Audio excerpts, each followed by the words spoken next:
નમસ્કાર. VTV digital સાથે હું પૂર્વિન સુથાર. સ્થાનિક સ્વરાજ્યની ચૂંટણીના પરિણામ તો આવી ગયા. જિલ્લા પંચાયત નગરપાલિકામાં ભારતીય જનતા પાર્ટીનો દબદબો રહ્યો, જ્યારે કોંગ્રેસ અને આમ આદમી પાર્ટીની શું સ્થિતિ છે અને વિધાનસભા ચૂંટણી આવતા વર્ષે આવી રહી છે 2027માં, ત્યારે આ વિધાનસભા ચૂંટણીમાં આ સ્થાનિક સ્વરાજ્યની ચૂંટણીની શું અસર પડી શકે છે તેના વિશે આજે વાત કરવી છે. અને આપણી સાથે વાત કરવા રાજકીય વિશ્લેષક પ્રશાંત ગઢવી સાહેબ જોડાયા છે. નમસ્કાર સર, વીટીવી ડિજિટલમાં આપનું સ્વાગત છે. જી સાહેબ, સૌથી પ્રથમ તો સ્થાનિક સ્વરાજ્યની ચૂંટણીના પરિણામ જે આવ્યા છે એને તમે કઈ રીતના જોઈ રહ્યા છો? ભારતીય જનતા પાર્ટીનું પ્રદર્શન કેવું રહ્યું, આમ આદમી પાર્ટીનું પ્રદર્શન કેવું રહ્યું, કોંગ્રેસનું પ્રદર્શન કેવું રહ્યું? ચૂંટણી એટલે હારાની ટણી કાઢી નાખે એને આપણે ચૂંટણી કહેતા હોઈએ છીએ. અને ચૂંટણીના પરિણામ પછી ઘણાની ટણી ઉતરીને ઘણાની ટણી ચડી હોય, કોઈક રાજકીય પક્ષની અને કોઈ વ્યક્તિગત, કે ભાઈ આ ફલાણો વ્યક્તિ આને બહુ ટણી હતી, દેખાડી દીધું જનતાએ. એ રીતે આખું પરિણામનું પોસ્ટમોર્ટમ જો અત્યારે આપણે કરીએ તો બે રીતે જોવાય કે 2021 કે જે કોરોના કાળ પછીની ચૂંટણી હતી, ક્યાંક મેરિટ ઉપરની ચૂંટણી, કારણ કે 2015ની ચૂંટણીનો આપણે કમ્પેર નથી કરતા કોઈ બી જગ્યાએ. એ વખતે પાટીદાર આંદોલનનો એક બહુ મોટો જુવાળ થયો અને આખું પરિણામ એક અલગ જ આવ્યા હતા, બધા અલગ અલગ આવ્યા હતા, ન ધારેલા આવ્યા હતા. હવે 2021ની ચૂંટણી જે થઈ એમાં જે પરિણામમાં સફળતા મળી ત્યારે સીધી ટક્કર ભાજપ અને કોંગ્રેસ વચ્ચે જ હતી.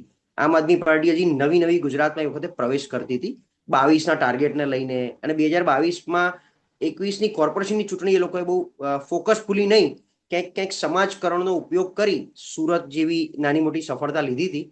પણ આ વખતે ક્યાંક ને ક્યાંક મતલબ ત્રિકોણીય જંગ નહીં, પણ આમ આદમી પાર્ટીએ જ્યાં જ્યાં એના ચહેરાઓ છે, જે એમના લગભગ 5-6 ગણ્યા ગાંઠ્યા ચહેરા, જે 5 ધારાસભ્યો છે એમાંના, એ પ્રમાણે ગોપાલ ઇટાલિયા હોય તો ભાઈ એમનું સુરત, અને આ બાજુ અહીંયા વિસાવદર ને જુનાગઢની આસપાસનો બેલ્ટ. ઈસુદાનો હોય તો જામનગર, જામ ખંભાળિયાથી લઈ અને સલાયા બંદરથી લઈને આગળના બેલ્ટ ઉપર એમનો જે દબદબો હોય. આદિવાસીનો એક યુવા મોટો ચહેરો એટલે કે ચૈતર વસાવા, એમનો મેક્સિમમ ઉપયોગ ક્યાં થઈ શકે? એટલે ભાજપ, કોંગ્રેસ અને આપ ત્રણેય એમની રીતે એમના બેલ્ટમાં, જેમ ભાજપ એવું કે ભાઈ આપણો હિન્દુ બેલ્ટ, એમાં મત આપણા જ નીકળવા જોઈએ, 2021ની સરખામણીમાં પરિણામ મોટું ને સારું આવવું જોઈએ. અને કોંગ્રેસ તો ક્યાંય દેખાવી જ ના જોઈએ, કોંગ્રેસને એકદમ નેશ નાબૂદ કરી નાખી, એક સીટ ના આવી જોઈએ, વિપક્ષ તરીકેનો દરજ્જોને મેળવવાને પણ લાયક ન રહેવી જોઈએ, એવું આપણે કામ કરવું છે બધાએ. કોંગ્રેસ જે ઓલરેડી ઢળતી કોંગ્રેસ હતી, ડૂબતી કોંગ્રેસ હતી, 2022ની ચૂંટણી પછી તો સાવ એમ કહેવાય કે મનોબળ જ તૂટી ગયું હતું કાર્યકરોનું. ક્યાંક ગેનીબેનના આવવાથી 2024ની લોકસભામાં એક સીટ બનાસકાંઠા આવવાથી નાનો મોટો પ્રાણવાયુ ફૂંકાયો, પણ એ જ પછી ગેનીબેનની પાછી વાવ વિધાનસભા હાર્યા. એટલે કોંગ્રેસમાં ક્યાંક ને ક્યાંક મનોબળ નહોતું. એમાં પ્રદેશ પ્રમુખ શક્તિસિંહનું રાજીનામું પડ્યું, અમિત ચાવડા નવા આવ્યા. એ આવ્યા પછી એમણે સંગઠન રિલેટેડ જે કામ કરવું જોઈએ એ જોઈએ એટલું આમ મજબૂતાઈથી નહોતું થયું. એટલે આ ત્રણેય પક્ષની ઓવરઓલ પરિસ્થિતિ. ભાજપમાં પણ પ્રદેશ પ્રમુખ નવા હતા, જગદીશ પંચાલ, એમના આવ્યા પછી એમણે સંગઠનના આખા માળખા બનાવી અને નાના હોદ્દેદારને પણ અભિનંદન જાતે પાઠવતા સોશિયલ મીડિયા ઉપર. એટલે આ થઈ પક્ષની સંગઠનની પરિસ્થિતિ. હવે ચૂંટણી તો સ્થાનિક સ્વરાજની ચૂંટણી, કોર્પોરેશન, નગરપાલિકા, જિલ્લા પંચાયત, તાલુકા પંચાયત, આમાં ક્યાંક ને ક્યાંક આંતરિક નારાજગી પછી આવે છે. પહેલા તો જનતાની પોતાની નારાજગી, કારણ કે સત્તા સ્થાને બધી જ જગ્યાએ ભાજપ હતું. 2021થી 26માં 90% સીટો ઉપર ભાજપનો કબજો હતો. બધી જ તાલુકા પંચાયત, જિલ્લા પંચાયત, નગરપાલિકા, બધી મહાનગરપાલિકા બધી ભાજપ પાસે હતી. છૂટી છવાઈ કોંગ્રેસ પાસે હતી, એકાદી આપ જે છેલ્લે 1-2 નગરપાલિકા બની એટલે બધી કોંગ્રેસ પાસે હતી, પણ આપ એમાં ક્યાંક મેમ્બર તરીકે આવી ગયું હતું. હવે લોકોની પોતાની નારાજગી છેલ્લા 5 વર્ષમાં આપણે શું જોયું? તો બરોડામાં હરણી બોટકાંડ જોયો હતો, રાજકોટમાં ટીઆરપી કાંડ જોયું હતું, ક્યાંક અમદાવાદના હાટકેશ્વર બ્રિજથી લઈ રોડ રસ્તાની પરિસ્થિતિ જોઈ હતી, હાઈકોર્ટનું ઇન્ટરવેન્શન જોયું હતું કે દર વખતે હાઈકોર્ટને ટકોર કરવી પડે કે વરસાદની અંદર ચોમાસામાં 1 ઇંચ વરસાદ પડે તો કેડ હમાણા પાણી ભરાઈ જતા હતા. અને પાણી પછી એ પાણી ક્યાંક ને ક્યાંક આગળ ગંદકી ફેલાવે, એ દૂષિત પાણી ક્રિએટ કરે. એટલે અને આ મહાનગરપાલિકાની પરિસ્થિતિ, જિલ્લા તાલુકા પંચાયતમાં ગામડા સ્તર ઉપર કેવું હોય, નાના જે તાલુકા છે ત્યાં રોડ રસ્તા નાના હોય, ટ્રાફિક હોય, દબાણ થતું હોય, ક્યાંક ગંદકી પુષ્કળ થતી હોય, લોકોના નગરપાલિકા પોતે જ એટલી દુબળી નબળી ચાલતી કે એની પાસે પણ લાઇટ બિલ ભરવાના પૈસા નહોતા. આ બધી જ વસ્તુ ક્યાંક ને ક્યાંક સત્તાધારી પક્ષની સામે જતી હતી.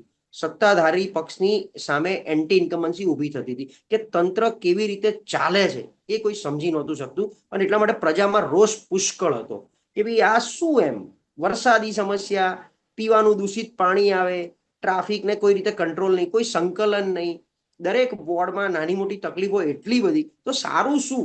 તમે મોટી મોટી બિલ્ડિંગો બનાવો, મોટા રિવરફ્રન્ટના પ્રોજેક્ટ કરો, એ મોટી મોટી વસ્તુથી અમારું ઘર થોડું ચાલે છે, એનાથી અમારે રોજબરોજની સમસ્યાનું નિરાકરણ થોડું આવે છે. આ ભાજપને ખબર હતી કે આપણી સામે એન્ટી ઇન્કમન્સી પુષ્કળ છે. એ બધાથી પર મોટી સમસ્યા એ હતી કે કોર્પોરેટરો દેખાતા નથી. કારણ કે કોર્પોરેટરો ધારાસભ્ય પર નિર્ભર હોય. ધારાસભ્ય ક્યાંક ને ક્યાંક સીધું મુખ્યમંત્રી ને નરેન્દ્રભાઈ મોદીની વાતો કરતા હોય. અને સંસદ સભ્ય બી હું બહુ માનતો નથી. કારણ કે 25 આપણા 25 એમના એક પણ નામાંકિત 2-4 ચહેરા બાદ કરતા અમિત શાહ હોય કે CR પાટીલ હોય, એ સિવાય કોનું વજૂદ તમને ગુજરાતમાં એઝ અ સંસદ સભ્ય દેખાય છે? તો કોર્પોરેટરો કમ્પ્લીટલી ધારાસભ્યો ઉપર નિર્ભર હોય. ધારાસભ્યએ ક્યાંક મોટી મોટી વાતો કરવાની હોય આવીને, એટલે બૂથ લેવલના સંગઠનમાં રોજબરોજ નાના નાના કાર્યક્રમો કરે, પણ કામ ના થાય વિસ્તારના. જ્યારે સોસાયટીઓમાં મળવા જાય લોકોને, મહાનગરપાલિકામાં પેલી બાજુ ગામડાઓમાં જાય તો કરી આપીશું, થઈ જશે, રજૂઆત કરી છે, તમે એક કામ કરો, સોમવારે બધા આવી જાઓ એટલે મુખ્યમંત્રીને મળી દઉં, મુખ્યમંત્રી વિભાગવાળાને સૂચના આપી દેશે. આમ કામ નહોતા થતા, પણ કામને ટલ્લાવવામાં આવતા હતા. એ ટલ્લાયેલા કામ હજી સુધી પૂર્ણ નથી થયા. એટલે ખબર હતી કે આના આ જ ચહેરાને જો પાછા મૂકીશું તો આ ચહેરાઓ ગાળ અને લાફો ખાધા વગર પાછા નહીં આવે. એટલે આપણે સૌથી પહેલા કામ કરો, ચહેરા બદલી નાખો. એટલે ફેસની એન્ટી ઇન્કમન્સી એમણે ખાળી નાખી. હાર્ડલી ક્યાંક સિનિયર 1-2 ટર્મ વાળો વ્યક્તિ હોય જે થોડો ક્યાંક પ્રજાની વચ્ચે સ્વીકાર્ય હોય, નાનો મોટો, જેમ કે સ્ટેન્ડિંગ કમિટીના ચેરમેનોને રિપીટ કર્યા હોય, દેવાંગ દાણી જેવાને, તો એમને કોઈ ધક્કે ના ચડાયા અમદાવાદમાં. એમ ભલે એમને જ ચડાયા, પણ એમના જેવાને કંઈક નાનું મોટું રિસ્પેક્ટ મળે અને એની પાસે ચિઠ્ઠો હોય બોલવા માટેનો. એટલે ફેસ તો જે ક્રાઇટેરિયા બનાવે, માપદંડો, કે 3 ટર્મથી વધારે નહીં, 60 વર્ષથી વધારે નહીં, યુવાઓને તક આપવાની છે, પરિવારમાંથી નહીં આપી, આમ તે, એ બધું કરતા કરતા બાયોડા મગાયા. 200 બાયોડા આવ્યા લોકોના. જે ગઈકાલે બી ભાજપમાં જોડાય છે, એને આજે ટિકિટ માંગી લીધી કાર્યકર તરીકે, કાર્યકરમાંથી સીધું કોર્પોરેટર. આ આખી પરિસ્થિતિમાં એમણે લગભગ 70-80% ચહેરા બદલી નાખ્યા. 192માંથી 35ને રિપીટ કર્યા, એટલે તમે સમજો 20%ને રિપીટ કર્યા, 80% ચહેરા બદલી નાખ્યા. આ અમદાવાદની પરિસ્થિતિ. બધી જગ્યાએ આવું આવું કંઈક ને કંઈક કર્યું હોય. સમાજનું સમીકરણ ભારતીય જનતા પાર્ટીનું અલગ અલગ, કોણ ક્યાં કયો સમાજ કામ કરે છે. હવે જ્યાં સ્થાનિકોને આ લોકોએ બીજી કોઈ કહી શકે એવી પરિસ્થિતિમાં નહોતું, એટલે પછી એમ કે ભાઈ હવે કોંગ્રેસનું મનોબળ તોડવા માટે જ્યાં જ્યાં કોંગ્રેસે ફોર્મ ભર્યું હોય કે આપે ફોર્મ ભર્યું હોય, એ ફોર્મ પાછા ખેંચાવો આપણે. એટલે બિનહરીફનું જનૂન ચડ્યું. એટલે 733 જેટલી સીટો બિનહરીફ કરાવી, ગમે તે રીતે કરી. હું કહું છું, ધાક ધમકી આપી, બીજું ત્રીજું કર્યું, બધું કરીને ક્યાંક બિનહરીફ કરી નાખી. એ બિનહરીફનો પણ એક નેગેટિવ ઇફેક્ટ ગઈ. એટલે આ બધામાં પછી છેલ્લે ખેલ કયો થાય તો ભાઈ હિન્દુ મુસ્લિમનો. કશું ના બચે તો હિન્દુ મુસ્લિમ વાળું એક અવાજ છે એમનો, એ ક્યાંક ઉઠે કે ભાઈ 80-20નો રેશિયો છે. હિન્દુ લોબીમાં જઈને હિન્દુની જય શ્રી રામની જ વાતો કરો, ત્યાં જઈને તમે આ જ વસ્તુ મૂકો. મહિલા બિલ, એમાં છેલ્લે એમને એક મોકો મળી ગયો. ક્યાંક મલ્લિકાર્જુન ખડગેનું અભણવાળું વાક્ય ક્યાંક લોકોના મગજમાં ઘર કરાવી દીધું, અને મોદી તો આતંકવાદી છે એ શબ્દ ઉપર ભાર અપાઈ દીધો. આ બધું કરી મુખ્ય મુદ્દાથી ની ધરાથી બહાર નીકળી, અને નર્મદાની મોટી કેનાલથી બહાર નીકળીને સબ કેનાલ ઉપર કામ કરવા માંડ્યા કે સબ કેનાલ ગામડે ગામડે પહોંચાડો બધી જગ્યાએ. આની ઉપર આખી ચૂંટણી લડાઈ, આખી ભાજપની પોલિસી અને એની સ્ટ્રેટેજી. હવે રહ્યો સવાલ કોંગ્રેસનો. તો કોંગ્રેસે ઓલરેડી સંગઠન વગરનું છે અત્યારે બી. અમિત ચાવડાએ આવીને સંગઠનનું માળખું બનાવ્યું નથી. તમને પણ ઓફિશિયલ પ્રવક્તાનું લિસ્ટ નહીં મળ્યું હોય, ભાઈ આટલા જ અમારા ડિબેટના પ્રવક્તાઓ છે ને અમને તમારે ફોન કરવો, એ તમે 5-10 જે ઓળખો છો એને બોલાવી લો છો. એટલે એક તો એ સંગઠન વગરનું માળખું. રાહુલ ગાંધી ફેબ્રુઆરી 2025માં આવ્યા પહેલી વાર, ત્યારે એમણે એવું કીધું હતું કે મારું 80-90% કોંગ્રેસી મનથી ભાજપી થઈ ચૂક્યું છે. એ કોંગ્રેસી રહ્યા નથી, ભાજપના એજન્ટ છે બધા. એ પછી એક્શન શું લીધી એમણે? કેટલા ભાજપીઓને મનથી ભાજપીઓને કાઢી મૂક્યા, કેટલા ભાજપીઓને બોલાવીને એમને દંડાત્મક કે શિક્ષાત્મક પગલાં લેવાની ધમકીઓ આપી હોય કે આ છેલ્લી તક, હવે પછી આવું કરશો અથવા અમને ક્યાંય બી મેસેજ મળશે તો તમે રાજકારણમાં ક્યાંય ઉભા રહેવાના લાયક નહીં રહો. એ પરિસ્થિતિ કોંગ્રેસ પક્ષ કરી શકે છે. કોઈ એક્શન નહીં, ખાલી આવીને દર વખતે બેફામ બોલી જવું. બીજું કે રાહુલ ગાંધી હોય કે કોંગ્રેસની એક સારી સભા મને છેલ્લા 1 વર્ષમાં બતાવો કે જેમાં જનમેદની ઉમટી હોય, લોકો ખરેખર કોંગ્રેસને એઝ અ વિપક્ષ જોઈ અને એમની પાસે પહોંચ્યા હોય કે સરકારે માઝા મૂકી છે અને અમે થાક્યા મીટિંગો છીએ ઘણી કરી, અને નેતાઓ સાથે અને અંદર કાર્યકરો સાથે બધી મીટિંગો ઘણી કરી, પણ આમ જનસભા ખુલ્લે આમ હજારો મેદની હોય જન એવું જોવા ના મળ્યું. પેલી કંઈક એમણે કાઢી હતી, પણ એ મારા કે તમારા સુધી જોઈએ એવી પહોંચી નથી હજી સુધી, પહેલી વાત. બીજું, રાહુલ ગાંધી જ્યારે જ્યારે આવ્યા છે બંધ હોલમાં એમણે એમના કાર્યકરોને જ સંબોધન કર્યું છે. એમણે સભા કરીને ભાજપની વાતોને ઉજાગર કરવાનો પ્રયત્ન, ભાજપની ત્રુટીઓને ઉજાગર કરવાનો પ્રયત્ન નથી કર્યો. એટલે કોંગ્રેસનું ઓલરેડી કાર્યકરોનું મનોબળ જ તૂટેલું હતું અને હજી વધુ તૂટી જશે આનાથી. એટલે એ લોકો પોતે ગ્રાઉન્ડ ઉપર, પણ હા, સાચા કોંગ્રેસી કે જેને એવું લાગતું હતું, એ લોકોને આ વખતે એક એવી આશા હતી કે પ્રજા જે રીતે સોશિયલ મીડિયા પર વિરોધ કરી રહી છે, લોકો મીડિયા સમક્ષ હવે ખુલીને જે બહાર બોલી રહ્યા છે, એનો ફાયદો જો આ વખતે મળી જાય તો આપણા બધાનું કામ થઈ જશે. એ આશાએ કાર્યકરોએ એકવાર લોકોની વચ્ચે જવાનો પ્રયત્ન કર્યો. પણ એ કાર્યકરો કોંગ્રેસ માટે કેડર 3 છે, કેડર 2 છે. કારણ કે કેડર 1માં તો એ જ 10-12 માણસો બેઠા છે. તમે જો ઇલેક્શન કેમ્પેનિંગની અલગ અલગ કમિટી બનાવી, એમાં એ જ 10 નામ, 10 થી 11મું નામ જો તમે બોલી જાઓ ને, તો મારે કાલથી વિશ્લેષકગીરી આપણે કરવી નથી, કોઈ શોખ નથી આપણને કરવાનો. એટલે એ જ 10 નામ આવે, એ 10 નામ પાછા એમની રીતે ટિકિટ ફાઇનલ કરે, એ ટિકિટની ફાળવણીમાં ક્યાંક ને ક્યાંક નારાજગી આવે. આ એની વાત થઈ ગઈ. આમ આદમી પાર્ટી, મેં જેમ તમને કીધું એમ કે વ્યક્તિ વિશેષ પાર્ટી થઈ ગઈ. ગોપાલ ઇટાલિયા વિસાવદર જીતી ગયા એટલે એમને એમ થયું હું તો ગુજરાત જીતી ગયો. એમના વાણી વિલાસ, ઈસુદાન ગઢવી સંગઠનમાં, એટલે રોજ મિટિંગો કરે છે, પણ એ રણનીતિ મને એમનામાં દેખાતી નથી કે આ વખતે આ ચૂંટણી મારે આ રીતે જીતવી છે, અથવા આ વિસ્તારમાં મારે આ રીતે પ્રવેશ કરીને આ રીતે આમાં ગાબડું પાડવું છે. એવી રણનીતિ મને હજી આપણા સંગઠનમાં નથી દેખાતી. ચૈતર વસાવા શું છે, આદિવાસી ચહેરો છે, હજી પણ આદિવાસી મત બેંક ક્યાંક ને ક્યાંક ભાજપ પર ભરોસો નથી મૂકતી, પણ કોંગ્રેસનો ભરોસો તૂટી ગયો છે એટલે ભાજપને ખાલી આપવા ખાતર આપે છે. એમાં જો કોઈ ચહેરો ઉભરીને આવે, આદિવાસી ચહેરો, તો 100% લોકો એને સ્વીકારવા તૈયાર છે. એમાં ચૈતર, અને એમાં જે ચૈતર ઉપર 2-4 વાર દમન થયું, એનો કંઈક સોફ્ટ કોર્નર, એક લાગણી ઊભી થઈ લોકોમાં, એ એના નર્મદા જિલ્લાથી માંડી બધા ક્યાંક વલસાડ સુધી એનો એક અવાજ ઉઠ્યો અને લોકોએ સ્વીકાર્યો. તો તાલુકા પંચાયતમાં સારું એવું પરફોર્મન્સ આમ આદમી પાર્ટીએ કર્યું છે. 2-5 તાલુકા પંચાયત પર તો એમના પ્રમુખ આવવાના છે, 1-2 જગ્યાએ ટાઈ પાડી છે, એક આખી જિલ્લા પંચાયત નર્મદાની પોતાની જ એમની પાસે આવી ગઈ. એટલે આ જોતા હવે તમે સમજો, આપને જિલ્લા પંચાયત મળી અને કોંગ્રેસને ના મળી, ક્યાંય ના મળી. 34માંથી 33 ભાજપ પાસે, 34મી આપ પાસે. તો કોંગ્રેસનું આ પરફોર્મન્સ, એટલે આપની સામે બી ટકવાનું અને ભાજપની સામે સત્તા લેવાનું, આ બધામાં કોંગ્રેસ પાસે જે મનોબળ હોવું જોઈએ એ ક્યાંય હજી પણ દેખાતું નથી. જી સાહેબ, તમે જે વાત કરી કે નારાજગી લોકોમાં ખૂબ હોય છે ચૂંટણી પહેલા, કે રોડ નથી સારા, રસ્તા નથી સારા, કંટાળી જવાય છે, વરસાદ થોડોક પડે તો પાણી ભરાઈ જાય છે, બગીચાની કે ડ્રેનેજ લાઇનની ઘણી બધી સમસ્યા હોય છે. પરંતુ છેલ્લા સમયે જે તમે વાત કરી, ધ્રુવીકરણની કોશિશ કરવામાં આવે છે, આ ઉપરાંત ઉમેદવારો બદલી નાખવામાં આવે છે, તો પબ્લિક એવું કંઈક વિચારતી નહીં હોય કે આપણે આટલા 4-5 વર્ષની સમસ્યા છે, પણ છેલ્લા સમયે થોડું ઘણું આપણને બધું ભૂલી જતા હોઈએ છે કે ઉમેદવાર બદલી નાખ્યા છે. ભારતીય જનતા પાર્ટી હિન્દુ મુસલમાનની વાત કરે તો તેમાં વાતોમાં આવી જાય છે. અને જે પ્રમાણેની તમે વાત કરી કે જિલ્લા પંચાયતમાં ગઈ વખતે પણ 34-34 ભાજપ જીતી હતી, આ વખતે ભાજપ પાસેથી એક આમ આદમી પાર્ટી એટલે કે નર્મદાની સીટ આંચકી. આ ઉપરાંત કોંગ્રેસનું પ્રદર્શન તો ખાસ કંઈ જોવા નથી મળ્યું, પરંતુ ચોક્કસ 2021માં એક પણ તાલુકા પંચાયત એ પણ નહોતી જીતી. આ વખતે 3 તાલુકા પંચાયત જીતી છે. અને ભારતીય જનતા પાર્ટીનો બેઠકોમાં જો આટલી બધી નારાજગી હોય તો વધારે બેઠકો આવે છે, એનું શું કારણ? તમે જો ફોરેન ફરવા જાઓ તો આપણે 1-2 દેશ એવા જોયા છે, અથવા તો એવું સાંભળ્યું છે કે ત્યાં જઈએ એટલે વેજ ફૂડ મળતું નથી, અથવા એકાદ ગણ્યું ગાંઠ્યું વેજ ફૂડ મળે, એમાં પણ જૈન કમ્યુનિટી જાય તો એમને વધારે ખાવામાં તકલીફ પડે, એટલે એ તો મેક્સિમમ કાં તો એમના ઘરેથી લઈ જાય, ક્યાં એમ કે ભાઈ જે મળી જાય બ્રેડના ટુકડા એ પણ આપણે ખાવા તૈયાર છીએ. એટલે મારે ત્યાં તમે જાઓ તો ઓપ્શન જ ના હોય. તમે ત્યાંના મેકડોનાલ્ડમાં જાઓ ને તો 20 આઈટમો લખી હોય ને એમાંથી 19 નોનવેજ હોય, એટલે 20મું જે છે એ જ લેવાનું છે. એટલે લોકોએ આ રીતે અહીંયા પણ સ્વીકાર્યું છે કે અમારે બી ક્યાંક મેનુમાંથી ફૂડ બદલવું છે, પણ કોઈ અમને આવીને મળવું તો જોઈએ ને. એટલે કોંગ્રેસને આપણે એ જ શીખવાડે કે તમારે કશું કરો નથી, ખાલી ટચ બેઝ કરવાનું છે. જઈને મળો, બેસો, એમને એક વિશ્વાસમાં લો, એમની પાસે એક તક માંગવાની છે. બીજું કશું આમાં કામ બી નથી કરવાના, કારણ કે 30 વર્ષથી તમે શાસનમાં છો નહીં, એટલે તમે એવા કંઈ કામ કરી શકવાના નથી અવાજ કર્યા સિવાય, વિરોધ કર્યા સિવાય. તો તમારે ખાલી રોજે રોજ ટચ બેઝ કરવાનું, બીજું કાંઈ કરવાનું નથી. એ ટચ બેઝ બી તમારું ઓછામાં ઓછા 5 થી 7% વોટ શેર વધારી આપશે અને ક્યાંક ને ક્યાંક તમને 100% સફળતાની દિશામાં આગળ. આવી પરિસ્થિતિમાં તમે ખાલી ટચ બેઝ કર્યું હોત ને તો સાહેબ ખરેખર 10 થી 15 એટલે 20% જિલ્લા પંચાયતે જીતી શકી હોત, 5 તો જીતી શકી હોત એમને કશું. અને ઉમેદવારની પસંદગી પ્રક્રિયા આપની તો શું છે, આપ માટે ખુલ્લું ખેતર હતું કે જેને ક્યાંય ટિકિટ ના મળે, જે ભાજપથી થાક્યો હોય, કોંગ્રેસથી થાક્યો હોય અને 2-3 ટર્મથી ટિકિટ માંગતા હોય, તમને કોઈ ના આપતું હોય તો અમે તમને ટિકિટ આપીએ, તમે લડો.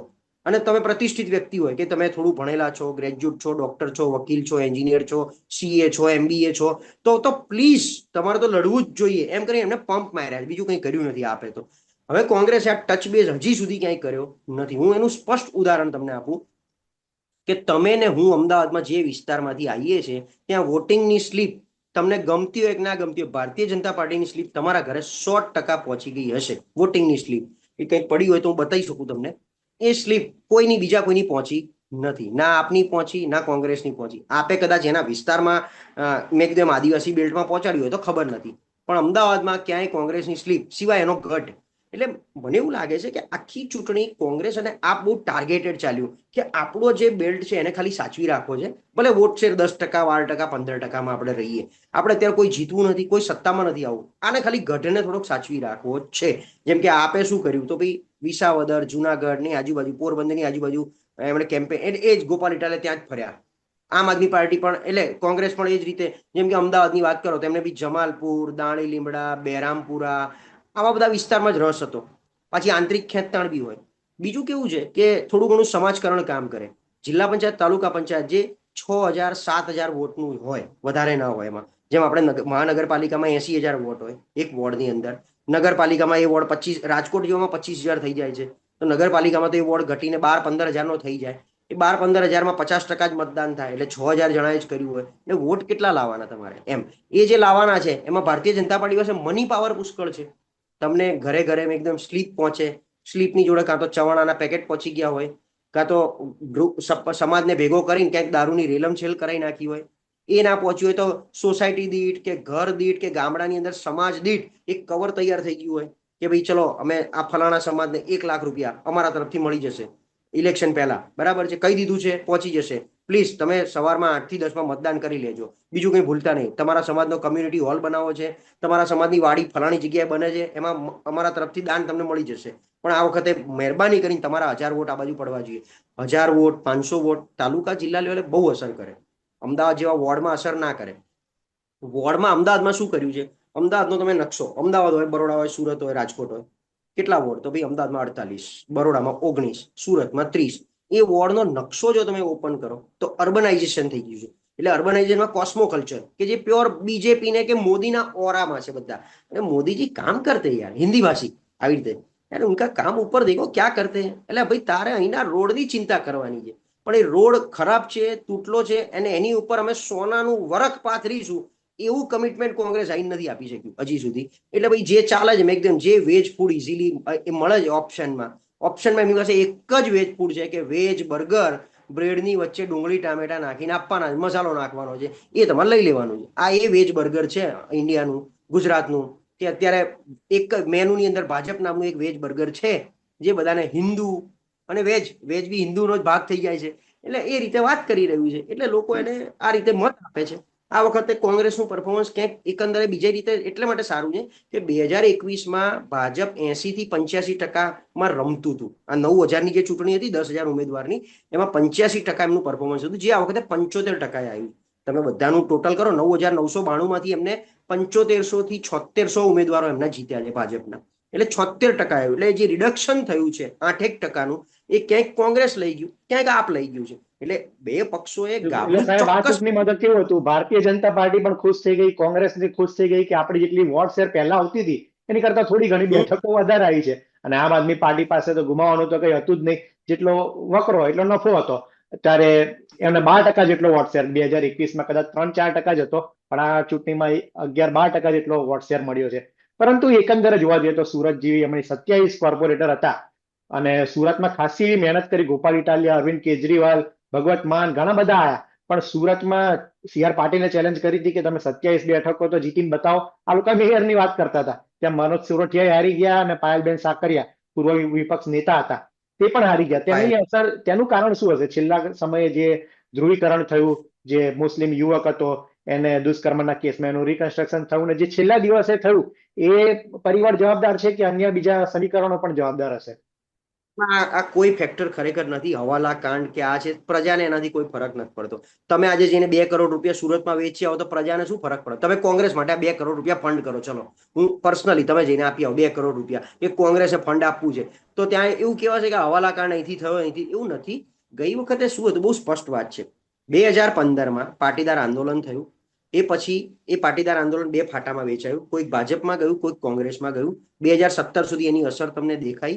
2015ની ચૂંટણીમાં પાટીદાર આંદોલનની અસર એટલી મોટી હતી કે કોંગ્રેસે એવું નક્કી કર્યું હતું ને ભાજપે કે દરેક પેનલમાં કમ્પલસરી એક પાટીદાર ઉમેદવાર હોવો જોઈએ, એ એમના સમાજને ખેંચીને વોટ લઈ આવશે. 15-17ની અસર ગઈ, પછી બધું તીતર ફિતર થઈ ગયું. હાર્દિક પટેલ આમ જતા રહ્યા. અલ્પેશ કથિરિયા ક્યાંક એ વખતે બી જેલમાં હતા પાસના દમનના આંદોલન ઉપર. એ બિન રાજકીય રહ્યા છેકથી છેક એવા 10 જણા પાસના જે કન્વીનર હતા, પાસના જે લોકો આગેવાન હતા, એમાં 10 જણા બિન રાજકીય રહ્યા, જે લોકો નહીં ભાજપ નહીં કોંગ્રેસ પણ સમાજને ભેગો રાખવાનો પ્રયત્ન કર્યો. 2021ની અંદર કોંગ્રેસમાં આ લોકોએ સામેથી ગયા હતા, એ બિન રાજકીય વ્યક્તિઓ, કે અમે જ્યારે જેને કહીએ એ વ્યક્તિને તમારે કોંગ્રેસમાંથી ટિકિટ આપવાની છે. એ વોર્ડમાં કુમારભાઈ કાનાણીનો વોર્ડ, પ્રફુલ પાનસેરિયાનો વોર્ડ અને ત્રીજી એક કારંજ વિસ્તાર. આ 3 વિધાનસભાના ટોટલ 12 વોર્ડ થાય છે, 12 થી 13 વોર્ડ. એમાં આ લોકોએ માંગણી કરી હતી કે અમે જે કહીએ તમામ પેનલ એ જ રીતે તમારે છાપી દેવાની. બીજું કોઈ મગજ દોડા મેન્ડેટ તમે અમને આપી દો, મેન્ડેટ અમે એ લોકોને આપી દઈશું. જે પરેશ ધાનાણીએ સ્વીકાર્યું નહોતું કોંગ્રેસમાંથી એ વખતે, એને જે કંઈ બીજા રાજકીય દબાણ હશે એ ના સ્વીકાર્યું. એટલે એ લોકોએ એ વખતે નક્કી કર્યું કે આપણે કોંગ્રેસને બતાવી દેવું છે. ભાજપમાં એ લોકો જવાના નહોતા. હાર્દિકની નારાજગી, હાર્દિક, વરુણ, આ બધાની નારાજગી હતી. એટલે આપણે આમને બતાવી દેવું છે. એટલે સુરતનો એ પર્ટિક્યુલર પાટીદાર બિલકુલ. સમાજ અને વરાછા અલ્પેશ કથિરિયા એ વખતે આમ આદમી પાર્ટીમાં હતા. 2022 વિધાનસભા ચૂંટણી પણ એમણે વરાછાથી લડ્યા. એક્ઝેક્ટલી. એટલે એ લોકો ગોપાલ ઇટાલિયા એ વખતે બહાર આવ્યા ઉભરીને. તો આ બધા એ ભેગા થઈ આ પાટીદાર સમાજને એવું કીધું કે આપણે પક્ષના લેબલ સામે નથી જોવાનું, સમાજ સામે. અત્યારે સમાજ એવું વિચારે છે કે આમ આદમી પાર્ટીને આપણે સમર્થન કરી દઈએ, આવતી વખત જોઈશું. એટલે ત્યારે 27 સીટો એ એના હિસાબે આવી હતી. પછી એ જ અલ્પેશ કથિરિયા ભાજપમાં જોડાણા. એમની વાઈફને વોર્ડ નંબર 3માંથી ટિકિટ ભાજપે અત્યારે આપી હતી ને લડાયા હતા. એટલે એ જ અલ્પેશ, એ જ કથિરિયા, અલ્પેશ અને ધાર્મિક માલવિયા, જે 2021ની ચૂંટણીના મુખ્ય સૂત્રધાર હતા એ વખતે, એ અત્યારે ભાજપમાં હતા. એટલે એમણે તનતોડ મહેનત બધાને એ સમાજને વાળવાનો પ્રયત્ન કર્યો. ગોપાલ ઇટાલિયા માત્ર સુરતમાં થપ્પો રમીને એની એક પ્રેઝન્સ પૂરે છે, બીજું કાંઈ નથી. કારણ કે એમને સુરતમાંથી એમના નામે હજી 2, 3, 5 ઉમેદવારો લડાવવાના છે આવતી વખતે 27માં. આ જ 3 જે વિધાનસભાઓ બોલ્યો, કતારગામથી પણ એ લડાવશે, વરાછાથી પણ લડાવશે, કારંજથી પણ લડાવશે, કામરેજથી પણ લડાવશે. આ 4 વિધાનસભા ગોપાલ ઇટાલિયા એના નામે લડાવવાની છે. એટલે થપ્પો રમે છે અને એક ફૂટપ્રિન્ટ એની રાખે છે કે હું અહીંયા જ છું. એની કોઈ અસર નથી થતી. ગોપાલ ઇટાલિયા હવે સૌરાષ્ટ્રમાંથી વધારે ઇફેક્ટિવ બની રહ્યા છે. એટલે આ પરિસ્થિતિના હિસાબે 27માંથી 4 સીટ ઉપર આમ આદમી પાર્ટી જે આવ્યું એનું કારણ આ છે કે ભાઈ અરવિંદ કેજરીવાલ, ભગવંત માનની સભા, થોડો ઘણો પૈસો બી તો રેલમછેલ કરી હશે, એટલે એ બળ થોડું કામ કરી ગયું. એટલે આ 4 ઉપર જીત્યું છે. હવે ક્યારેય સુરતમાં એટલે સુરત પહેલેથી હું બહુ સ્પષ્ટ સ્વીકારું છું કે ભાજપને બહુ પ્રેમ કરે. હું ભાજપનો પ્રવક્તા નથી. 2012નું પરિણામ પણ મેં જોયેલું છે. આટલી કપરી પરિસ્થિતિમાં 17નું પણ પરિણામ આપણે જોયેલું છે અને 22નું પણ જોઈ લીધું છે. એટલે સુરત ભાજપને ક્યાંક અંદર ખાને જે પ્રેમ કરતું હોય એ લોકો બીજા કોઈ પાર્ટીને કોઈ બી રીતે સમર્થન નહીં આપે. સાહેબ, ટૂંકમાં મોટા ચહેરાની વાત કરી લઈએ તો સોનલબેન ડેર, જે લાઠી તાલુકા પંચાયત લડ્યા હતા, તેઓ હારી ગયા. આ ઉપરાંત ભૂપત ભાયાણી, એ તો ધારાસભ્ય હતા, ત્યારે જિલ્લા પંચાયત, ભેસાણ જિલ્લા પંચાયત પણ હારી ગયા. રાજુ કરપડાની વાત કરીએ તો તે બાપમાંથી ભાજપમાં આવ્યા અને જીતી ગયા મૂડી બેઠક પરથી. કાવ્યા કથિરિયા એ પણ જીતી ગયા છે. ઉપરાંત કલાકારો, ઘણા બધા કલાકારો પણ જીત્યા છે. 4 જેટલા લોકો હાર્યા છે. મોટા ચહેરાની વાત કરીએ, 5 લોકો જીત્યા છે. તો આ બધા સમીકરણો કેટલા અસરકારક થાય? લોકો શું જોઈને મત કરે છે? ચહેરા જોઈને મત કરે છે કે રાજુ કરપડા જેવો વ્યક્તિ, જે ખેડૂત માટે ખરેખર લડ્યો છે પહેલા, ભલે ગમે તે પક્ષમાં હોય, પણ એ આપણા માટે કામ કરશે એ જોઈને? કોઈ પણ આવી વ્યક્તિ ભાજપમાં જ્યારે જોડાય ત્યાર પછી એકલો નથી રહેતો. એની જોડે આખું ભાજપનું સંગઠન કામ કરે, ત્યાંનું સ્થાનિક સમીકરણ કામ કરે, ત્યાંના ધારાસભ્યથી માંડી એ જે સીટ ઉપરથી લડવાના જિલ્લા પંચાયત, એનું આખું સંગઠન માળખું, દરેક ગ્રામ્ય સ્તર સુધીનું ભારતીય જનતા પાર્ટીની ફૂટપ્રિન્ટ કામ કરતી હોય છે. અને એટલા માટે નહીતર તો હાર્દિક જીતે યાર વિરમગામમાંથી. આ અલ્પેશ ઠાકોર જીતે, જે આટલું બધું બેફામ બોલ્યા હોય, અંદર અંદર હરાવવાના પુષ્કળ પ્રયત્નો થયા હોય, તો જે હરાવવાનો પ્રયત્ન કરતા હોય એમને ભાજપ શિક્ષા પાઠ પત્રી આપી દે, એટલે શિક્ષા પાઠ ભણાવે એ લોકોને. પણ આને તો જીતાડવો જ પડે, હવે શાખ ઉપર આવી ગયું છે. એ રીતે શાખના હિસાબે ભાજપ એને જીતાડે કમ્પલસરી. જે મોટા ચહેરાની વાત કરી ત્યાં થોડા ઘણા સામાજિક સમીકરણ પણ કામ કરતા હોય, કારણ કે એક તો સ્કાયલેબની જેમ આવે. હવે જે આઈને બેસે બધાને ખબર છે કે આ એક ચૂંટણી લડવા આવ્યા છે, આ ચૂંટણી જો જીતી જશે એટલે સીધા ધારાસભાના દાવેદાર થઈ જશે. ભૂલથી ધારાસભા જો મળી ગઈ, ઉપર એમને પહોંચ હોય, તો પછી આપણું પત્તું કપાઈ જાય. એટલે ત્યાંના સ્થાનિક ધારાસભ્યો બી ના ઈચ્છતા હોય કે આવા સેલિબ્રિટી જેવા ચહેરા આવીને લડીને જીતે અહીંયા. એટલે ક્યાંક એ લોકોનો અંદર ખાનાનો પ્રયત્ન હોય કે આ કેમ હારે. એટલે તમે જો પેનલ તૂટે, આવા એકાદ બે હારી જાય, સોનલ ડેર હાર્યા, પણ એની આખી પેનલમાં બીજા બધા જીતી ગયા હોય. એટલે પછી એમની સામે જે ડેર જીત્યા છે, એક વર્ષોથી કોંગ્રેસી સક્રિય કાર્યકર રહ્યા, એમના હસબન્ડને બંને જણા. એટલે આ પરિસ્થિતિ હોય છે. સેલિબ્રિટીઓ માત્ર અમુક લેવલે જીતી શકે, અમુક જગ્યાએ એમને જ્યાં કાયદેસર નરેન્દ્ર મોદી આવીને એમના માટે કામ કરતા હોય એવી જગ્યાએ 100% ફેર પડતો હોય. બાકી એટલે સાહેબ આપણે ભાજપ એવું એમના કહેવાય માટે કે પબ્લિક અલગ હોય, સૌરાષ્ટ્રની પબ્લિકની વિચારધારા અને એમના પ્રશ્નો અલગ હોય, એટલે કદાચ ત્યાં આવી સેલિબ્રિટી નહીં કામ કરતી હોય. ભૂપત ભાયાણી જેવા વ્યક્તિ હારી ગયા. બીજી તરફ મધ્ય ગુજરાત કે ઉત્તર ગુજરાતથી જે કલાકારો લડ્યા એ બધા જીતી ગયા. વડોદરાથી પેલા બેન બી જીતી ગયા, social media influencer. Geeta Parmar જીતી ગયા. ભૂપત ભાયાણીના કેસમાં તમે જુઓ, હવે એને જે તે વખતે હર્ષદ રીબડિયા, ભૂપત ભાયાણી અને કિરીટ પટેલ ત્રણેય એકદમ ભાજપના, ત્રણેય પ્રખર ચહેરા અને ત્રણેય એક સરખા દાવેદાર. એટલે કિરીટભાઈને વિસાવદર હરાઈ નાખ્યું સમાજે અને લોકોએ ભેગા થઈને, ભાજપે જ ક્યાંક ભેગા થઈને, કે જો કિરીટ અહીંથી જીતે તો હવે છેક સુધી આવનારા 20 વર્ષ કિરીટ સીટ નહીં ખાલી કરે. એટલે કિરીટને અહીંયા વિસાવદર હરાઈ નાખ્યો. ભૂપત ભાયાણીને તાલુકા પંચાયતે હરાવો એટલે એ વિધાનસભાનો દાવેદાર ના બચે. છેલ્લે હવે હર્ષદભાઈ એકલા બચે છે. આગળ ઉપર જુઓ શું થાય છે. બાકી ભૂપતભાઈ ભાયાણી લડાયક નેતા હતા. જો આપમાંથી જીતી શકતા હોય ને તાલુકા પંચાયત ના જીતે એવું બને, ક્યાંક સમાજકરણ કામ કરી ગયું, ક્યાંક અંદર અંદરનો ખટરાક કામ કરી ગયો. એને હરાવવા પાછળ ભાજપ બહુ લાગેલું હતું પહેલેથી. બિલકુલ. એટલે એ લોકો જયારે હાર્યા ત્યારે ત્યાં જવાહર ચાવડા જિંદાબાદના પરિવારના હારા લાગ્યા. જયારે વિસાવદરમાં ગોપાલ ઇટાલિયા જીત્યા હતા, અને ગોપાલ ઇટાલિયાનું સાહેબ ત્યાં વર્ચસ્વ પણ થોડું કહેવું પડે, કારણ કે વિસાવદરમાં જિલ્લા પંચાયત અને તાલુકા પંચાયતની બી ઘણી સીટ આમ આદમી પાર્ટી જીતી છે. સમય જતા જવાહર ચાવડા ભૂપત ભાયાણીને લઈને આમ આદમી પાર્ટીમાં પાછા જોડાઈ જાય તો નવાઈ પામવું નહીં. બંને જણાને વિધાનસભા લડે અને આગળ જતા બીજું વિચારે કે ભાઈ હવે આપણે મોટું શું કરવું છે. જી સાહેબ, અંતિમ સવાલની વાત કરીએ કે આ સ્થાનિક સ્વરાજ્યની ચૂંટણીનું જે પરિણામ આવ્યું, ભારતીય જનતા પાર્ટી, કોંગ્રેસ કે આમ આદમી પાર્ટી ત્રણેય અત્યારે ખુશ છે. એમાં ભારતીય જનતા પાર્ટી વધારે ખુશ છે, કારણ કે એ વખતે CR પાટીલ હતા અને અગ્નિ પરીક્ષા હતી જગદીશ વિશ્વકર્માની, અને આ સેમીફાઇનલમાં નથી હતી. ત્યારે ફાઇનલ કહેવાય કે 2027 વિધાનસભા ચૂંટણીમાં આ સ્થાનિક સ્વરાજ્યની ચૂંટણીનું અસર કેટલી થઈ શકે અને એનું પરિણામ કઈ રીતનું રહી શકે? હું એવું માનું છું કે ગુજરાતમાં સ્થાનિક સ્વરાજ, મહાનગરપાલિકા, નગરપાલિકાના પરિણામો વિધાનસભા પર અસર ક્યાંય નથી કરતા. કારણ કે 2015માં જે પરિણામ મળ્યું હતું એને વિધાનસભાના ચોકઠામાં તમે ફિટ કરો બોક્સમાં, તો કોંગ્રેસને 100 કરતા વધારે સીટ મળવી જોઈતી હતી. એની જગ્યાએ કોંગ્રેસ સત્તામાં આવીને ભાજપ એન કેન પ્રકારે પણ સત્તામાં આવી, 99 સીટ થઈ. વિજય રૂપાણી CM હતા. એટલે આની અસર, કારણ કે બીજું એક વર્ષમાં ઘણા બધા સમીકરણને ચોકઠા બદલાઈ જાય છે. કોઈ રાતોરાત સ્કાયલેબ આવે, કોઈ રાતોરાત ભાજપ જોઈન કરે ધારાસભાની ટિકિટ લઈને આવે, કોઈક રાતોરાત અહીંથી અહીંયા આમાં જતો રહે. જે છે પેનલ આખી આખી તૂટી જાય. માનો કે અત્યારે જેટલી આપની છે, આપને એક જિલ્લા પંચાયત મળી, 6 જેટલી તાલુકા પંચાયત મળી, 5 જેટલી, તો એ ટકી રહેવાની છે? કેટલો ટાઈમ રહેશે? આવતી સાલ કંઈક નવું જ પરિણામ હશે, અથવા આવતી સાલે તાલુકા પંચાયત ભાજપના ખેમામાં હશે. કોંગ્રેસ પાસે તો જે બચી છે એ બી નહીં રહેવા દે આ લોકો. તો એ બધું કરતા પરિણામ આખું ફરી જતું હોય છે. મૂળ વાત એક જ છે, કોંગ્રેસ હોય કે આપ હોય, બંને તન તોડ ઇન્ડિવિજ્યુઅલી ઘરે ઘરે પહોંચવાનું છે અને પહોંચવાનું છે. જ્યાં સુધી એ નહીં પહોંચે ત્યાં સુધી આ ટકાવારી એમને 40%, 45% વોટ શેર સુધી નહીં લઈ જાય, ત્યાં સુધી એમને કોઈ સફળતા મળવાની નથી. કોંગ્રેસના જે 17 ધારાસભ્યો હતા એમાંથી અત્યારે 11 રહ્યા છે. 11 માંથી એ લોકો જ કહે છે કે 17 માંથી અમે 7 થવાની દિશામાં આગળ વધી રહ્યા છે. એટલે કોંગ્રેસનું કોઈ રોડમેપ નથી કે 93 સીટનો મેજિક ફિગર કેવી રીતે લાવવો. એટલે સાહેબ કહી શકાય કે 2027ની જે વિધાનસભા ચૂંટણી રહેવાની છે તેમાં કોંગ્રેસ અને આમ આદમી પાર્ટીએ તનતોડ મહેનત કરવી પડશે, તો જ કંઈક મેળ ખાય એવું લાગે છે. બાકી ચૂંટણી પરિણામ જેવી અત્યારે આવે છે એ પ્રકારના જ રહેશે. અને ગઠબંધન સાહેબ શું થઈ શકે છે અત્યારની સ્થિતિમાં તો લાગતું નથી, કારણ કે ઈસુદાન ગઢવીએ ચોખ્ખું કહી દીધું છે, અમિત ચાવડા કહી દીધું છે કે 27માં અમે કોઈ વિચાર નથી કે આમ આદમી પાર્ટી કે કોંગ્રેસનું ગઠબંધન થાય. એની શક્યતા કેટલી? કદાચ ઘડીએ પરિણામ બદલાઈ પણ જાય કે આપણે બધા ભેગા મળીને લડીએ અને સરકાર બનાવવાનો વિચારીએ તો કદાચ ગઠબંધન થઈ પણ જાય. હું લોજિકલી આંકડાકીય તમને સમજાવી દઉં. અત્યારનું પરિણામ તમે જો તો ભાજપ 75-76%, આમ આદમી પાર્ટી 12-13% અને 20% જેટલું કોંગ્રેસ, એટલે 25માં કોંગ્રેસ અને આપ, અને 75માં આ લોકો છે. બરાબર છે. હવે શું થાય, આ બે જણા એકબીજાના મત તોડે, થોડા ઘણા ભાજપના તોડે. ભાજપને જે 10%નો ફેર પડ્યો ગઈ વખત 85%, તો વખત 75%, એ આ બે જણા વચ્ચે શેર થયા. આ જ વસ્તુ વિધાનસભામાં થવાની. એટલે ભાજપ તો 60% વોટ શેર પર તો બેસશે, 65% વોટ શેર, 45% જોઈએ વિધાનસભા, આખી ગુજરાત રાજ્યની વિધાનસભા જીતી હોય 45% વોટ શેર, જે બાકી તો આ બે જણા કુકડા બિલાડાની જેમ બાજી અને પૂરું કરી નાખશે. એટલે છેલ્લે થશે શું, ભાજપ સત્તા પર આવશે. એટલે તમારે એ જ જોઈએ છે કે ભાજપને સત્તા પર રાખવી છે, તમારે બેને ઝઘડવું છે.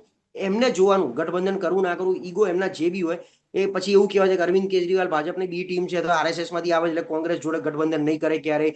કોંગ્રેસને એવું છે કે જો અમે આપ જોડે બેસશું અને મારા ઉમેદવાર જ્યાં હારે અને આપ જીતી જાય તો અમારી વેલ્યુ ઓછી થઈ જશે. ભાઈ, એકવાર તમારે સત્તા પર આવવા માટે તો ગઠબંધન ગુજરાતમાં કરવું પડશે. જ્યાં સુધી નહીં કરે ત્યાં સુધી આ બે જણા ક્યારેય સત્તા પર નહીં આવી શકે. અને આપને સત્તા મેળવવી નથી, એમને માત્ર કોંગ્રેસને બહાર કાઢવું છે, વિપક્ષ તરીકે જ બેસવું છે. એટલે જેથી કરીને સત્તાધારી પક્ષ એમને ધોમ રૂપિયા આપે અને બીજા રાજ્યોમાં એમને ક્યાંક ને ક્યાંક મદદ કરી શકે. આ પરિસ્થિતિ હજી આવનારા 10 વર્ષ રહેશે. બિલકુલ સાહેબ, આપ અમારી સાથે જોડાયા અને સ્થાનિક સ્વરાજ્યની ચૂંટણી વિશે માહિતી આપી તે બદલ આપનો ખૂબ ખૂબ આભાર.